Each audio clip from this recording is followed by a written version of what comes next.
Well, it's been interesting watching the White House going through the verbal gymnastics of trying to distance Vice President Harris from her role as the border czar.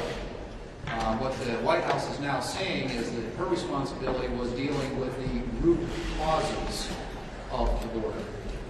And obviously, 3 years later, you can ask the question, how has that worked out? This is the worst disaster. 10 million illegals have come into this country since the Biden-Harris presidency, since they took office.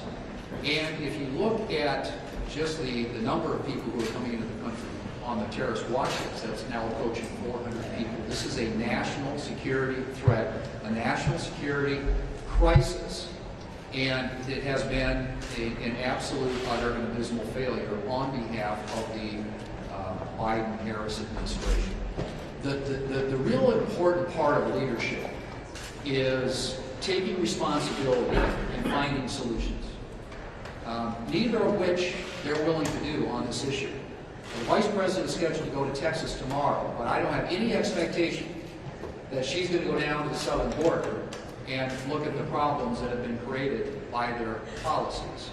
But the fact of the matter is, this administration and their policies have led us to where we have a disaster that is unprecedented in American history, made simply by their own policies. So I would hope that as she takes on this campaign, that they will own up to the responsibility that they have for what's happening at our southern border.